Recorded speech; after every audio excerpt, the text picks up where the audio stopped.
ധരിച്ചിട്ടുള്ളത്. ക്ഷേത്ര ദർശനത്തിന് വരുന്നവർക്ക് അടിസ്ഥാന സൗകര്യങ്ങളൊന്നും ഒരുക്കാതെ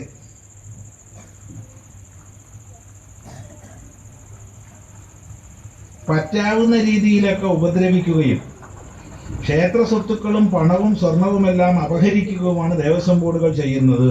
ആണല്ലോ, അതാണല്ലോ ചെയ്യുന്നത്. ആചാരങ്ങൾ ഓരോന്നായിട്ട് ഇല്ലാതാക്കി. ശബരിമലയിലേക്ക് പോണവർ ഇപ്പൊ അങ്ങനെ ശരണം വിളിക്കും, പമ്പാസദ്യ ശരണമയ്യപ്പ ഉണ്ടോ? ഇല്ല. അവിടെ വിരിവെച്ച് കിടക്കലുണ്ടോ? ഇല്ല, ഒന്നുമില്ല, ഒക്കെ ഇല്ലാണ്ടാക്കി. പിന്നെ ആകെ ഒരു ഗുണമുള്ളത് അറിവില്ലാ പൈതങ്ങളാണ് എന്ന് ഭഗവാനെ എന്ന് വിളിക്കുന്നുണ്ട്. സത്യം, അത് മാത്രമേ ഒരു നല്ല വിളിയുള്ളൂ. ഏതൊക്കെ രീതിയിൽ ചൂഷണം ചെയ്യാമോ, ഏതൊക്കെ രീതിയിൽ ഹിന്ദു സമാജത്തെ വഞ്ചിക്കാമോ, അത് മുഴുവൻ ചെയ്തുകൊണ്ടിരിക്കുകയാണ്. പോയി കട്ടിലെ അടക്കം കൊണ്ടുപോയിപ്പോ ബാക്കി പോട്ടെ. അയ്യപ്പസ്വാമി അവിടെ ഒറിജിനലാണോ ഡ്യൂപ്ലിക്കേറ്റ് ആണോ എന്നൊക്കെ ആര് കണ്ടു? അവിടുത്തെ പഞ്ചലോഹ വിഗ്രഹം അത് തന്നെയാണോ, അല്ല അത് എങ്ങോ എത്തിയോ? ആർക്കറിയാം?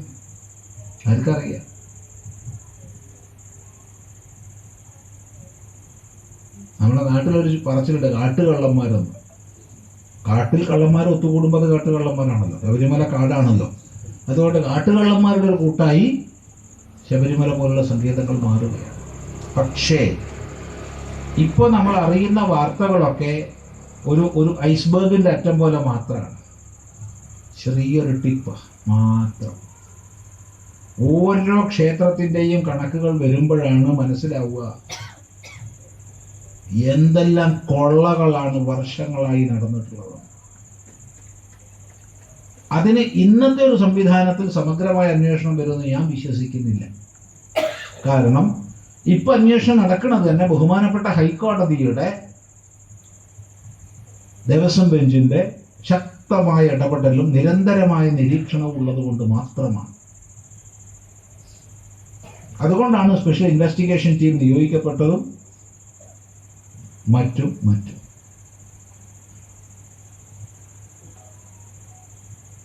അതിന് അത്രയും ജാഗ്രതയുള്ളൊരു സമാജം ഉയർന്നു വന്നാൽ മാത്രമേ ഓരോ ക്ഷേത്രത്തെ സംബന്ധിച്ച് നടക്കുന്ന തട്ടിപ്പുകളും വെട്ടിപ്പുകളും അന്വേഷിക്കാനുള്ള സംവിധാനങ്ങൾ ഉണ്ടാവും. അല്ലെങ്കിൽ ശബരിമല തുടങ്ങിയ വലിയ പ്രസിദ്ധങ്ങളായ ക്ഷേത്രങ്ങളിൽ മാത്രം അന്വേഷണം ഒതുങ്ങും. പോരാ. ഈ ദേവസ്വം എന്നുള്ള കോൺസെപ്റ്റ് എടുത്തു മാറ്റാൻ കഴിയണം. അതിനെന്താ വേണ്ടത്? അതിനിവിടുത്തെ സമാജത്തിന് ആദ്യം നട്ടലുണ്ടാവണം. വേറൊരു വഴിയില്ല. ക്രിസ്ത്യാനിയുടെ ക്ഷേത്രം പള്ളി ക്രിസ്ത്യാനി നടത്തുമ്പോൾ, മുസ്ലിമിൻ്റെ ആരാധനാലയം മുസ്ലിം നടത്തുമ്പോൾ ഹിന്ദുവിൻ്റെത് ഹിന്ദു നടത്തണം എന്നുള്ള സാമാന്യമായ നീതിബോധം സമാജത്തിൽ വളരണം. ആ ഇച്ഛാശക്തി കേന്ദ്ര സർക്കാരിനെ കൊണ്ട് ഈ ദേവസ്വം ഭരണം എന്നുള്ളത് ഇല്ലാതാക്കിക്കണം. ഏതായാലും എല്ലാവരും അതിലൊരു മനസ്സാവുക. ഏറെ താമസിക്കാതെ അത് സാക്ഷാത്കരിക്കും എന്നാണ് നമ്മുടെ വിശ്വാസം. കാരണം ഭാരതത്തിൽ വിവിധങ്ങളായ പരിഷ്കരണങ്ങൾ സമീപ കാലഘട്ടങ്ങളിൽ വന്നതിൽ കൂട്ടായ സന്യാസിമാരുടെ സങ്കല്പത്തിനും നിർദ്ദേശത്തിനും വലിയ സ്ഥാനവും പങ്കുമുണ്ട്. നിങ്ങൾ അറിഞ്ഞാലും കൊള്ളാം, അറിഞ്ഞില്ലെങ്കിലും കൊള്ളാം.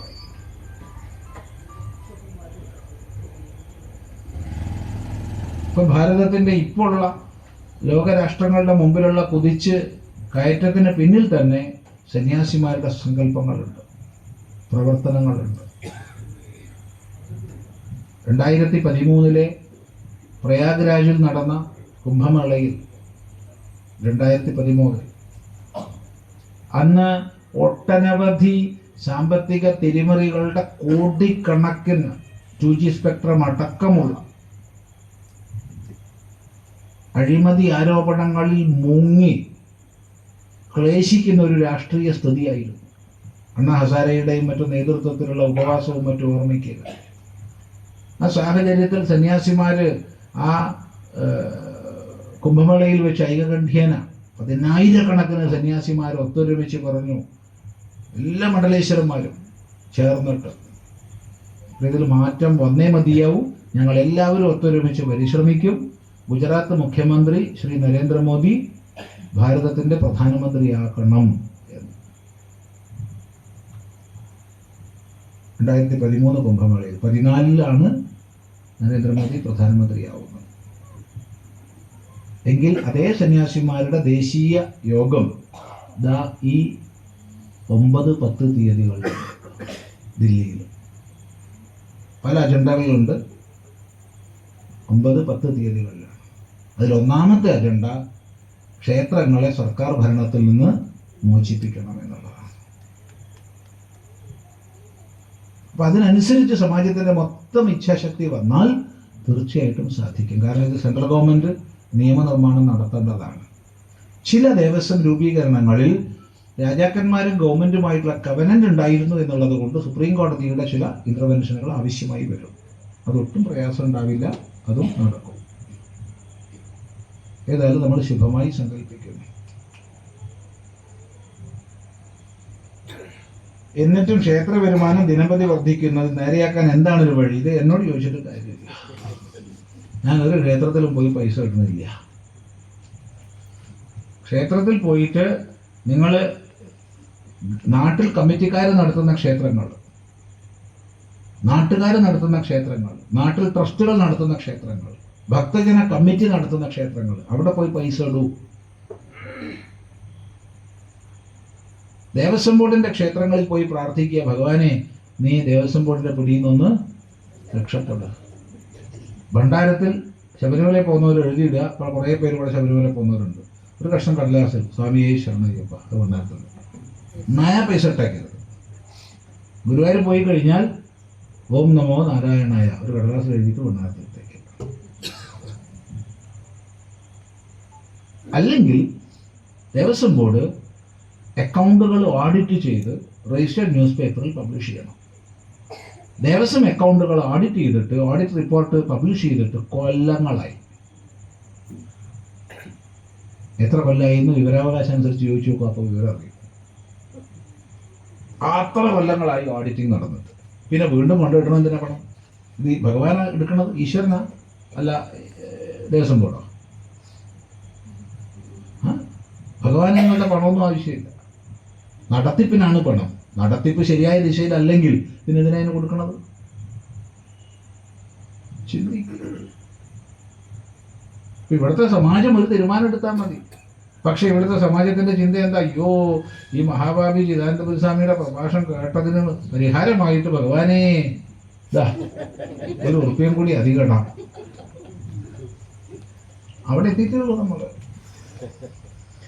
ക്ഷേത്ര ദർശനത്തിന് വരുന്നവർക്ക് അടിസ്ഥാന സൗകര്യങ്ങളൊന്നും ഒരുക്കാതെ പറ്റാവുന്ന രീതിയിലൊക്കെ ഉപദ്രവിക്കുകയും ക്ഷേത്ര സ്വത്തുക്കളും പണവും സ്വർണവും എല്ലാം അപഹരിക്കുകയുമാണ് ദേവസ്വം ബോർഡുകൾ ചെയ്യുന്നത്. അതേ ചോദ്യമാണ്. എന്നിട്ടും ക്ഷേത്ര വരുമാനം ദിനംപ്രതി വർദ്ധിക്കുന്നത് നേരെയാക്കാൻ എന്താണ് ഒരു വഴി? ഇടാതിരിക്കുക എന്നുള്ള തന്നെ വഴിയുള്ളൂ, ഓരോന്നുമില്ല. ഈ ഒരു സങ്കല്പത്തിന് ദേവസ്വം ഗവൺമെന്റ് നിയന്ത്രണത്തിലുള്ള ദേവസ്വം സംവിധാനം വിരുദ്ധമാണ് എല്ലാ ചിന്തകൾക്കും എന്ന് മനസ്സിലാക്കുക. എല്ലാ ചിന്തകൾക്കും എന്ന് പറഞ്ഞാൽ എങ്ങനെയാണ് സർക്കാർ ക്ഷേത്രത്തിൽ ഇടപെടുന്ന രീതി ആരംഭിച്ചത്? എന്നാണ് ആരംഭിച്ചത്? എന്നാണ് 1811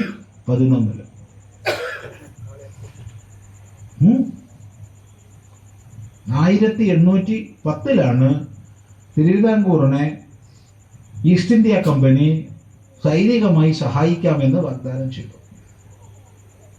ആ സൈനിക സഹായത്തിന് പകരമായിട്ട് അക്കാലത്തെ ലക്ഷക്കണക്കിന് റുപ്യ അവർ ആവശ്യപ്പെട്ടു. 7 ലക്ഷത്തി ചില്ലറ മറ്റു രൂപയാണ് അക്കാലത്തെ.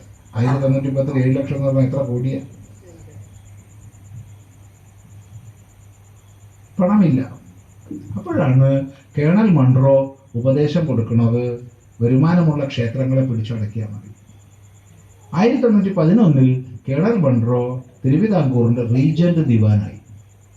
ആദ്യം ചെയ്ത പരിഷ്കരണമാണ് വരുമാനമുള്ള ക്ഷേത്രങ്ങളെ നിയന്ത്രണത്തിലാക്കിയത്. പിന്നീട് ഈസ്റ്റ് ഇന്ത്യ കമ്പനിയിൽ നിന്ന് ബ്രിട്ടൻ നേരിട്ട് ഭരണം ഏറ്റെടുത്തു. 1857 ഒന്നാം സ്വാതന്ത്ര്യ സമരത്തിന് ശേഷം ഈസ്റ്റ് ഇന്ത്യ കമ്പനിയിൽ നിന്ന് നേരിട്ട് ബ്രിട്ടൻ ഭരണം ഏറ്റെടുത്തു.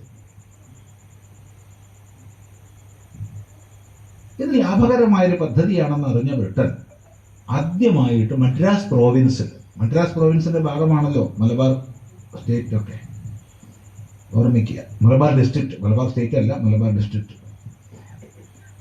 അപ്പോൾ മദ്രാസ് പ്രോവിൻസിലാണ് ആദ്യമായിട്ട് religious and charitable endowment act പാസ്സാക്കിയത്. എല്ലാ മതസ്ഥാപനങ്ങളും സർക്കാരിന്റെ നിയന്ത്രണത്തിൽ കൊണ്ടുവരുന്ന ആക്ട് ആയിരുന്നു അത്. ഇവിടുത്തെ മുസ്ലിം സമൂഹവും ക്രിസ്ത്യൻ സമൂഹവും ഒറ്റക്കെട്ടായിട്ട് അതിനെ എതിർത്തു. ഒറ്റക്കെട്ടായിട്ട്. ഹിന്ദു മാ മിണ്ടിയില്ല. എന്ത് സംഭവിച്ചു? Religious and charitable endowment act പിൻവലിച്ചു. തൽസ്ഥാനത്ത് Hindu religious and charitable endowment act പാസ്സാക്കി.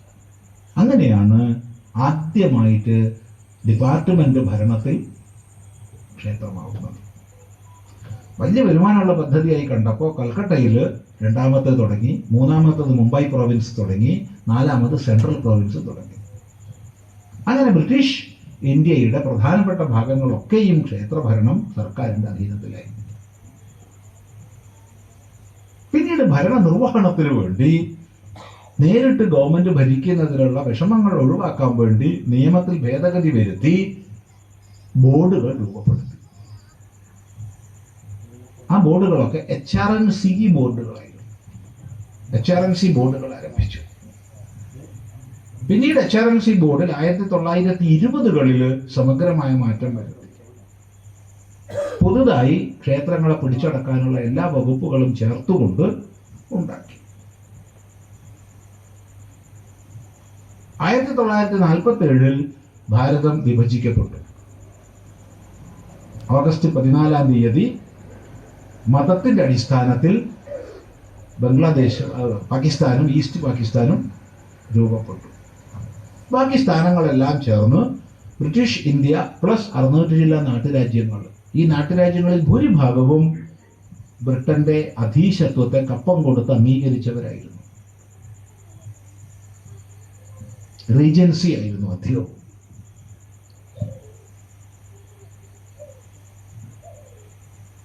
അധികാരിമാർ മാറിയിരുന്നു. കസേരയിൽ വെള്ളക്കാർ പോയി, പകരം വേറെ വെള്ളക്കാരിരുന്നു. അത്രയാണ്. തുടർന്നു. വർഷങ്ങൾ കഴിഞ്ഞു. 1949 നവംബർ 26 നമ്മൾ കോൺസ്റ്റിറ്റ്യൂഷൻ അംഗീകരിച്ചു. ജനുവരി 26 റിപ്പബ്ലിക്കായി, യൂണിയനായി. പ്രത്യേകം ശ്രദ്ധിക്കുക, യൂണിയനായത് പല കോൺസ്റ്റിറ്റ്യൂഷനെ പറ്റി ഒരു വിവരവും ഇല്ലാത്ത രാഷ്ട്രീയക്കാർ പ്രസംഗിക്കുന്നത് പോലെ ഫെഡറൽ അല്ല. ഭാരതത്തിന്റെ ഫെഡറൽ സംവിധാനം തകർക്കുന്നു എന്നൊക്കെ പറഞ്ഞിട്ട് ആ ഘോരഘോരം പ്രസംഗിക്കുന്നത് കേൾക്കാം, പ്രത്യേകിച്ച് ഇപ്പൊ ഇലക്ഷൻ സമയത്ത്. ഒന്ന് ചോദിക്കുക, എവിടെ ഭാരതത്തിന്റെ ഫെഡറൽ സംവിധാനമുള്ളതെന്ന് കാണിച്ചു കോൺസ്റ്റിറ്റ്യൂഷനിൽ. കോൺസ്റ്റിറ്റ്യൂഷനിൽ ഒരിടത്ത് പോലും ഫെഡറൽ പറഞ്ഞിട്ടില്ല. പറഞ്ഞത് യൂണിയനാണ്. Union of states and union territories ആണ്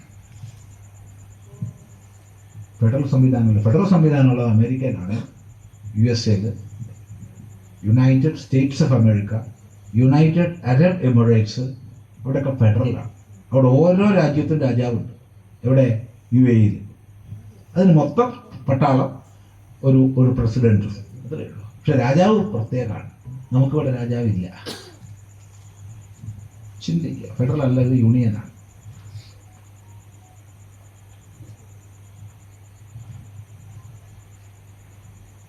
എന്നാലെങ്കിലും ഒരു മതവിഭാഗത്തിനോട് മാത്രമുള്ള ഈ അനീതി നിർത്തണ്ടേ?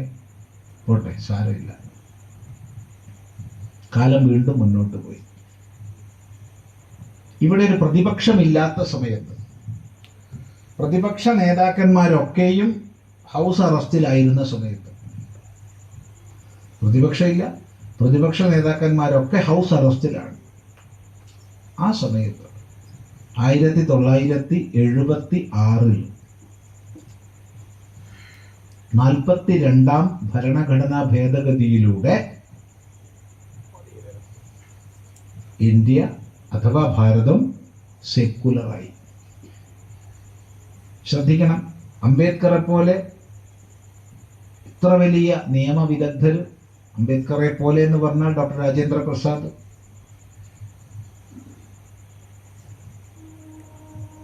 പട്ടേൽ തുടങ്ങിയ പ്രഗത്ഭന്മാരടങ്ങുന്ന കോൺസ്റ്റിറ്റ്യൂവൻ്റ് അസംബ്ലിയിൽ സുദീർഘമായി ചർച്ച ചെയ്തുണ്ടാക്കിയ നമ്മുടെ ഭരണഘടനയിൽ സെക്കുലർ എന്നൊരു വാക്ക് അവരെഴുതിയിട്ടില്ല. മറിച്ച് ഇവിടെ ഒരു ഓപ്പോസിഷൻ ഇല്ലാത്ത സമയത്ത്, പ്രതിപക്ഷമില്ലാത്ത സമയത്ത് പ്രതിപക്ഷ നേതാക്കന്മാർ, കമ്മ്യൂണിസ്റ്റ് പാർട്ടി ആയാലും ജനസംഘമായാലും ജനതാ പാർട്ടി ആയാലും എല്ലാ ദ്രാവിഡ മുന്നേറ്റ കഴകമായാലും എല്ലാ പാർട്ടിയിൽപ്പെട്ടവരും ജയിലിലായിരുന്ന സമയത്ത്, ആ സമയത്താണ് സെക്കുലർ എന്നുള്ളൊരു വാക്ക് കോൺസ്റ്റിറ്റ്യൂഷനിൽ തിരികെ കയറ്റിയത്. ശ്രീമതി ഇന്ദിരാഗാന്ധി പ്രധാനമന്ത്രിയായിരുന്ന കാലത്ത്. ശരി, സെക്കുലർ ആയല്ലോ, ആയി കഴിഞ്ഞാൽ പിന്നെ ഒരു മതസ്ഥാപനം സർക്കാർ നിയന്ത്രണത്തിൽ പറ്റുമോ? പക്ഷേ ഇന്നും അതേ അനീതി തുടരുന്നു. ഈ അനീതി ഇല്ലാതാക്കണം. ഇത് ഡെമോക്രസിയുടെ അടിസ്ഥാന സങ്കല്പങ്ങൾക്കും മൂല്യങ്ങൾക്കും എതിരാണ്. ചെറിയൊരു ഉദാഹരണം പറയാം. ഡെമോക്രസിയുടെ അടിസ്ഥാന തത്വം ഏത് തലത്തിലുള്ള ഭരണമായാലും തുല്യ ജനപ്രാതിനിധ്യം എന്നുള്ളതാണ് ഡെമോക്രസിയുടെ ഒരു പ്രധാന തത്വമാണ്. ഇപ്പോൾ കണ്ണൂർ നിങ്ങൾ ഒരു കോർപ്പറേഷൻ ആണെങ്കിൽ ആ കോർപ്പറേഷനിലെ പരിധിയിലുള്ള എല്ലാവർക്കും വോട്ടവകാശം ഉള്ളവർക്കൊക്കെ അവിടെ പ്രാതിനിധ്യമുണ്ട്, ചെയ്താലും ചെയ്തില്ലെങ്കിലും. അല്ലെങ്കിൽ കേരളത്തിന്റെ മൊത്തം ഭരണത്തിൽ കേരളത്തിൽ 140 കോൺസ്റ്റിറ്റ്യൂവൻ്റ് അസംബ്ലി ആണെങ്കിൽ ആ 140ലും വോട്ടവകാശമുള്ളവർക്ക് തുല്യമായി വോട്ട് ചെയ്യാനും അപ്പൊ ജനപ്രാതിനിധ്യം അവിടെയുണ്ട്. എന്നാൽ ദേവസ്വത്തെ സംബന്ധിച്ച് സ്റ്റേറ്റിലുള്ള ഹിന്ദു MLA-മാരാണ് ദേവസ്വം ബോർഡിലേക്ക് അംഗങ്ങളെ തെരഞ്ഞെടുക്കേണ്ടത്. ഇത്രയും വ്യക്തമാണല്ലോ. ആണ്. ഇപ്പൊ മലപ്പുറം ജില്ലയുടെ വിഷയം എടുക്കുക. മലപ്പുറം ജില്ലയിൽ എത്ര ഹിന്ദു MLA-മാരുണ്ട്? 2. അടുത്ത തെരഞ്ഞെടുപ്പിൽ എത്ര ഉണ്ടാവുമെന്ന് അറിയില്ല, നമുക്ക് പറയാൻ വയ്യ. ഇപ്പൊ 2. അപ്പോൾ 11 മറ്റോ MLA-മാരുള്ള ജില്ലയിൽ 11 12 എന്നറിയില്ല, 2 ഉള്ളൂ ഹിന്ദു. അപ്പോ അവിടെ ജനപ്രാതിനിധ്യം വരുന്നുണ്ടോ? ഉണ്ടോ? ഇല്ല. ഇതേ പോപ്പുലേഷൻ ഗ്രോത്ത് റേറ്റ് മുന്നോട്ട് പോവുകയാണെങ്കിൽ എന്താണ് മറ്റു ജില്ലകളുടെ സ്ഥിതി? കാരണം ഇവിടുത്തെ ഹിന്ദു വീടുകളിൽ മാക്സിമം 1 കുട്ടിയാണ്, പോട്ടെ ഏറ്റവും കൂടിയ 2 കുട്ടിയാണ്. ഈ 2 കുട്ടികൾ അമേരിക്കയിലോ കാനഡയിലോ ഓസ്ട്രേലിയയിലോ ന്യൂസിലാൻഡിലൊക്കെ പോയി കഴിഞ്ഞ് യൂറോപ്പിലോ പോയി കഴിഞ്ഞാൽ അവിടെ സെറ്റിൽ ചെയ്യാണ്. കാരണം ഭാരതത്തിലേക്ക് വരാൻ ഇഷ്ടമില്ല. ഈ ഒരു സാഹചര്യത്തിൽ ആകെ 2 കുട്ടികളേ ഉള്ളൂ, ഉള്ളത് തന്നെ എവിടെയും പോയി, ഇവിടെ ഇല്ല. ഇതാണ് സ്ഥിതി. അപ്പൊ എന്തായിരിക്കും ഇവിടുത്തെ നാളത്തെ ആ വോട്ടേഴ്സ് റേഷ്യോ?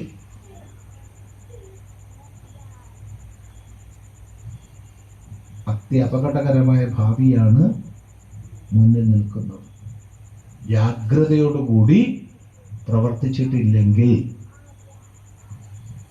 ജാഗ്രതയോടുകൂടി ചിന്തിച്ച് പ്രവർത്തിച്ചിട്ടില്ലെങ്കിൽ, പ്രത്യേകിച്ച് വോട്ടവകാശം വിനിയോഗിച്ചിട്ടില്ലെങ്കിൽ അപകടകരമാണ്. ആർക്ക് ചെയ്യണമെന്നൊന്നും ഞാൻ പറയുന്നില്ല. നിങ്ങൾ CPM-ന് ചെയ്യണം, നിങ്ങൾ CPI-ക്ക് ചെയ്യണം, നിങ്ങൾ BJP-ക്ക് ചെയ്യണം, നിങ്ങൾ കോൺഗ്രസിന് ചെയ്യണം, ഒന്നും ഞാൻ പറയുന്നില്ല. പക്ഷെ ഹിന്ദുവെ അപമാനിക്കുന്ന വഞ്ചിക്കുന്നവർക്ക് എൻ്റെ വോട്ടില്ല എന്ന് പറയാൻ സാധിക്കണം.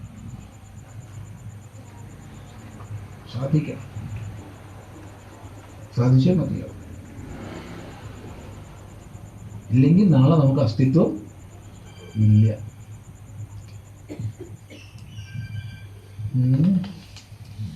ഗൃഹസ്ഥൻ പാലിക്കേണ്ട പഞ്ചമഹായജ്ഞങ്ങൾ ഏതൊക്കെ? അത് ചെയ്യുന്നത് കൊണ്ടുള്ള ഗുണഫലങ്ങൾ എന്തൊക്കെയാണ് ഭഗവാനെ? പഞ്ചമഹായജ്ഞങ്ങൾ ഇപ്പൊ തന്നെ 8:34 ഒട്ടും ദീർഘിപ്പിക്കാൻ വയ്യ, എങ്കിലും ചുരുക്കി പറയാം, അവനവൻ്റെ ജീവിച്ചിരിക്കുന്ന അച്ഛനമ്മമാരെയും അവരുടെ അച്ഛനമ്മമാരെയും സ്നേഹിക്കുക, പോരാ ശുശ്രൂഷിക്കുക, മതി. ജീവിച്ചിരിക്കുന്ന അച്ഛനമ്മമാരെ അവരുടെ അച്ഛനമ്മമാരെ സ്നേഹാദരവുകളോടെ ശുശ്രൂഷിക്കുക, മരിച്ചവരെ സംബന്ധിച്ച് ശ്രാദ്ധക്രിയകൾ ചെയ്യുക. ആവാലോ? ഇത് ചെയ്താൽ മാത്രം പോലെ അടുത്ത തലമുറ കാണുകയും കൂടി വേണം നമ്മൾ ചെയ്യുന്നുണ്ടാകും. അതാണ് പിതൃയജ്ഞം.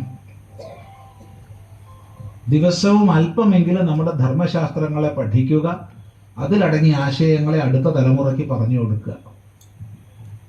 ഒന്നുകൂടി പറയാം, ദിവസവും അല്പമെങ്കിലും നമ്മുടെ ധർമ്മശാസ്ത്രങ്ങളെ പഠിക്കുക. 24 മണിക്കൂറില്ലേ ഒരു ദിവസത്തിന്? ഒരു 24 മിനിറ്റെങ്കിലും ഇന്ന് നീക്കി വെച്ചൂടെ? ഏതെങ്കിലും ധർമ്മശാസ്ത്രം പഠിക്കുക, അതിലടങ്ങിയ ആശയങ്ങളെ അടുത്ത തലമുറയ്ക്ക് പകർന്നു നൽകുക. അതാണ് ബ്രഹ്മയജ്ഞം. ദിവസവും അല്പമെങ്കിലും അഗ്നിഹോത്രം ചെയ്യുക, ക്ഷേത്രോപാസന ചെയ്യുക, മന്ത്രജപം ചെയ്യുക, നാമജപം ചെയ്യുക, നമുക്ക് സാധിക്കുന്ന സേവാ പ്രവർത്തനം ഈ സമൂഹത്തിൽ ചെയ്യുക. ദൈവയജ്ഞം. മൂന്നായെ, നമ്മളെ വീട്ടിൽ വരുന്ന അതിഥികളെ സ്നേഹിക്കുക, സേവിക്കുക. നമ്മൾ ഭക്ഷണം കഴിക്കുന്നതിന് മുമ്പ് അടുത്ത് ആരെങ്കിലും വിശന്നിരിക്കുന്നുണ്ടോ നോക്കി ഉള്ളത് സ്നേഹപൂർവ്വം പങ്കുവയ്ക്കുക. മനുഷ്യയജ്ഞം. നമ്മളെ വീടിനെ ചുറ്റിപ്പറ്റിയിട്ടുള്ള എല്ലാ ജീവജാലങ്ങളെയും സസ്യങ്ങളെയും ജന്തുക്കളെയും ഒക്കെ സ്നേഹിക്കുക, നമുക്ക് സാധിക്കുന്നത് കൊടുക്കുക. ഭൂതയജ്ഞം. ഇതാണ് പഞ്ചമഹായജ്ഞം.